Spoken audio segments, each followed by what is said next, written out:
40 வருஷம் குடிப்பழக்கத்துக்கு அடிமையாக இருந்தேன். குடிக்கலைன்னா ஒரு மாதிரி கிறுக்கு பிடிச்ச போல இருக்கும். கத்தி எடுத்து குத்தி எடுத்து எல்லாம் செய்துருவார். ராஜாக்கமங்கலம் ஸ்டேஷனில் ரவுடி லிஸ்ட்டு.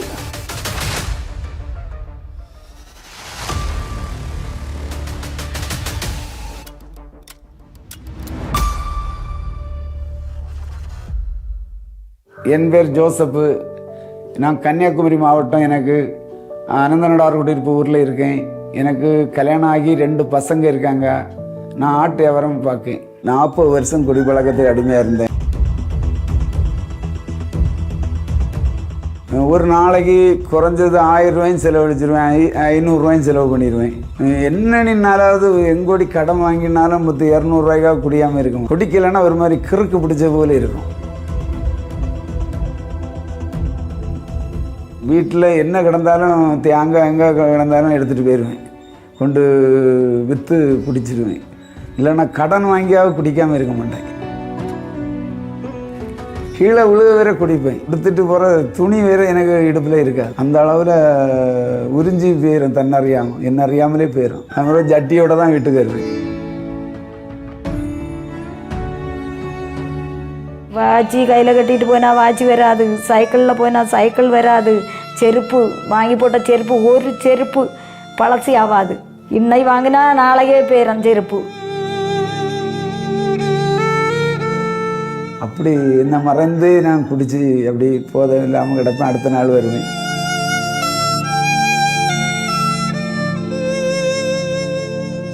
எங்கள் வீட்டுக்காரர் குடிச்சிட்டு வந்து பாத்திரத்தை எல்லாம் ஒரு கரையிலேருந்தே அடித்து வெட்டுவார், வெட்டி நொறுக்குவார். ஒரு பாத்திரம் வைக்க விட மாட்டார். தண்ணி எடுத்து வைப்பேன், தண்ணி குடத்தை எல்லாம் வெட்டி வெட்டி உடைப்பார். எல்லாம் உடஞ்சி எல்லாம் கொட்டி என்னை என் பிள்ளைகளையும் வெட்ட வருவார்.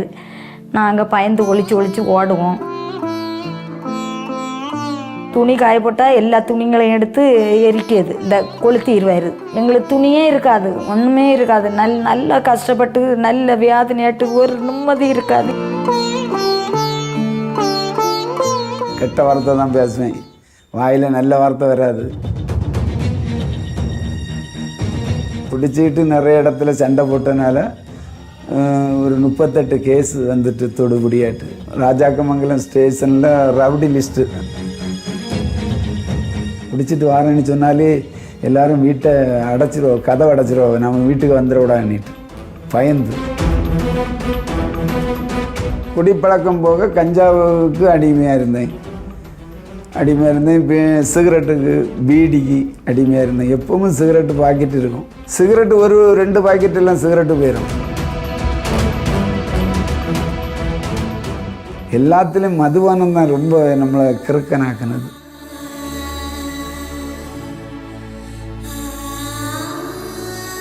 சந்தோஷம் எப்படி இருக்குன்னு தெரியாது. ஒரு கிறுக்கனை போல தான் அலைஞ்சு திரிவேன். நிம்மதியாக ஒரு மனுஷத்தன்மை போல இருக்க மாட்டேன். யாரும் கிட்ட போனால் நீ போ அப்புறம் போவான்னு தான் சொல்லுவாங்க. போதையை நிறுத்துக்காண்டி மாத்திரையெல்லாம் வாங்கி சாப்பிட்டேன். அப்படியும் அந்த இது நிற்கலை. முழுமையான ஒரு விடுதலை கிடைக்கல. நான் கிறிஸ்தவன் தான், ஜெபம் பண்ணது கிடையாது. ஜெபம் பண்ண தெரியும் செய்யாது.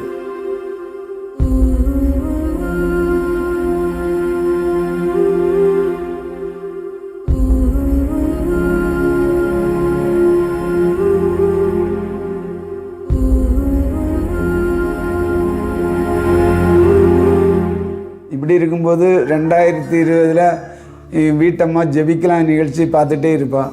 அப்போ நீங்களும் வாருங்க, ஜெபம் பண்ணுங்க, ஜெபத்தை கேளுங்க அப்படின்னு சொல்லுவாள். நானும் அப்பவும் சிகரெட்டும் தீப்பெட்டியும் வெத்திலையோடு தான் பெண்ணுக்கு இருப்பேன். வெத்திலே வாய்க்கு அடக்கம் வச்சு பார்த்துக்கிட்டே இருப்பேன். அப்போ மோகனண்ணனுடைய ஜெபத்தை கேட்டோன்னா ஜெபத்தை கேட்டுகிட்டே இருப்பேன். எனக்கு கேட்கணும் போல், அவருடைய ஜெபத்தை கேட்கணும் போல் ஒரு ஆர்வம் வந்துகிட்டே இருந்து எனக்குள்ளால். அப்போ இவ்வளவு அழகாக பிரசங்கம் பண்ணாரே அப்படின்ட்டு அந்த பிரசங்கத்தை கேட்டுகிட்டே இருப்பேன். நல்லா கவனமாட்டு கேட்டுகிட்டே இருந்தேன். இப்படி வாரந்தோறும் 2 நாள் சனி ஞாயிறு ஜெபிக்கலாம் அங்கே நிகழ்ச்சி ஓடிக்கிட்டே இருந்து அதை தவறாமல் பார்த்துக்கிட்டே இருந்தேன். 2-3 வாரத்துக்கு உள்ளால் ஒரு நாள் எனக்கு அதில் வாயில் சிகரெட்டும் வச்சுக்கிட்டு அப்படி இழுத்துட்டே பார்த்துட்டே இருக்கேன். அப்படி இருக்கும்போது இந்த சிகரெட்டு பழக்கத்துக்கு அடிமையாக இருக்கிறவையோ போத வஸ்துகளுக்கு அடிமையாக இருக்கிற மக்களுக்காக ஜெபம் பண்ணார். நானும் ஆண்டவரே எனக்கு இந்த குடிப்பழக்கத்துலேருந்து எனக்கு ஒரு விடுதலை தாரேன் ஏசப்பா அப்படின்னு சொல்லி கேட்டேன். அப்படியே ஜெபம் பண்ணிகிட்டு இருக்கும்போது மோகனன்னு இதுக்காக ஜெபம் பண்ணிகிட்டே இருந்தாவ. அந்த நேரத்தில் ஒரு பெரிய ஒரு காற்று வந்து என்ன வீசினது போல் இருந்தது. அப்படி இப்போ எனக்கு மேலெல்லாம் ஒரு மாதிரி ஜில்லுன்னிட்டு ஒரு ஒரு சில்குத்துட்டு இருந்து, அப்போ என்னடா இப்படி இருக்குது அப்படின்னு நினச்சேன். என்றைக்கும் ஜெபம் முடிஞ்சு எழும்பினோடனே சிகரெட்டை வாயில் வச்சு சிகரெட்டு பற்ற வைப்பேன். அந்த சிகரெட்டு வாயில் வைக்கக்குள்ள எண்ணமே இல்லை, வெத்தலை போடுறதுக்கு எண்ணம் இல்லை, பீடி குடிக்க எண்ணம் இல்லை, கஞ்சா குடிக்க எண்ணமும் இல்லை. அந்த மதுபானத்துக்கும் அந்த எண்ணம் இல்லாமல் ஆயிடுச்சு. நான் எப்பவும் வாங்கி வீட்டில் வச்சுருப்பேன் குடிக்க, அந்த சிந்தனையே இல்லை. அப்படியே எடுத்து வெளியில் கொண்டு போட்டுட்டேன், ரோட்டில் கொண்டு போட்டுட்டேன். அடுத்த நாள் காலையிலையும் அந்த குடிக்குள்ள எண்ணமும் இல்லை, அந்த வீடி வெத்தலைக்குள்ள எண்ணமே இல்லை. அந்த மன மாற்றம் போல். இப்போ 4 வருஷத்துக்கு மேலே ஆச்சு.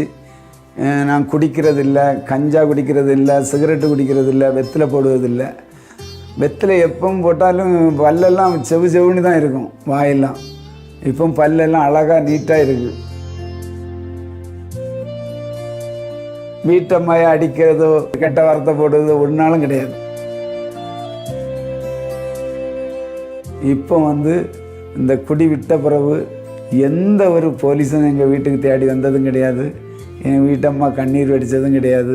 இப்போ நல்ல சந்தோஷமாக மகிழ்ச்சியாக இருக்கும். நல்ல பாசமாக எங்கள் வீட்டுக்காரர் இப்போ இருக்கார். 1 கிராம் தங்கம் என்னால் போட விட மாட்டார். இப்போ நிறைய பவுன் போட எனக்கு செய்து தர்றாரு. இப்போ எல்லாம் ஏசப்பா என்ன காலையில் 1 மணி 2 மணிக்கு அப்படியே எழுப்பி விட்டுருவார். எழும்பி உடனே முகத்தை கழுவேன். முழங்காலில் தான் நின்று ஜெபம் பண்ணுவேன். 1 மணிக்கூருக்கு மேல் முழங்கால் ஜெபம் பண்ணுவேன். சில நாள் காலையில் என் கண்ணிலேருந்து அழுவ வந்துடும். அழுதழுது ஜெபம் பண்ணுவேன். என்ன அறியாமலே அழுதுருவேன். ஆண்டவர் என்கிட்ட சொன்னார், நீ கண்ணீரோடு விதைத்தா கம்பீரமாக அறுப்பான்னு சொல்லி ஒரு வாக்குத்தத்தம் தந்தார். அதை சொல்லி ஜெபம் பண்ணுவேன். என்ன அறியாமலே அழுது ஜெபம் பண்ணிடுவேன்.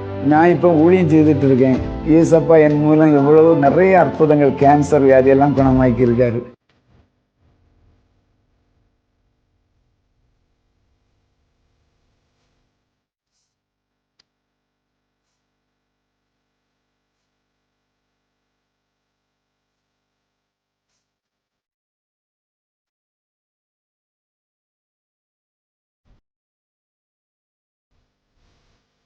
நாற்பது வருஷமாக இருந்த பாவ பழக்கத்திலிருந்து விடுதலை தந்த ஏசப்பாவுக்கு கோடான கோடி நன்றி.